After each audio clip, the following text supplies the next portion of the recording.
أعوذ بالله من الشيطان الرجيم بسم الله الرحمن الرحيم قل تعالوا أتل ما حرم ربكم عليكم ألا تشركوا به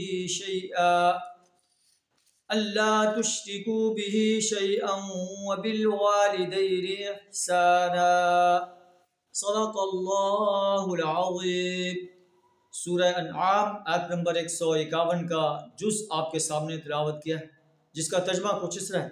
قل اے نبی صلی اللہ علیہ وسلم آپ کہہ دیجئے، آؤ میں تمہیں بتاؤں اللہ نے تم پر کیا چیزیں حرام کی ہیں، کیا پابندیاں لگائی ہیں۔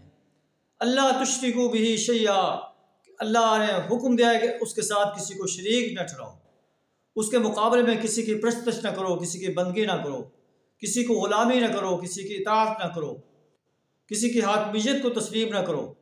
وبالوالدین احسانا، والدین کے ساتھ نیک سلوک کرو۔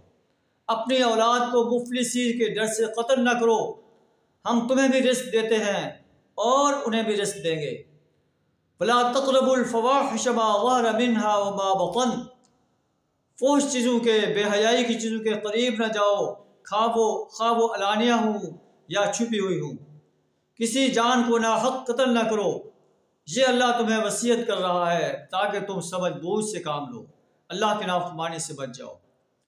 یتیم کے مال کے قریب نہ جاؤ مگر احسن انداز سے، جہاں تک کہ وہ اپنی جوانی کو پہنچ جائے، اور اوفوا الکیل والمیزان بالقسط، ناپ اور تول انصاف کے ساتھ کرو۔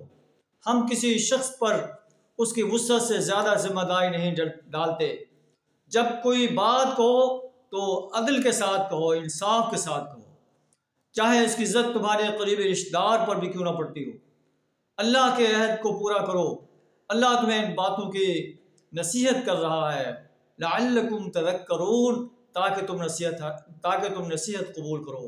اللہ سے دعا کریں ہمیں قرآن کے ان سنہری ہدایات کو اپنانے کی توفیق عطا فرمائے۔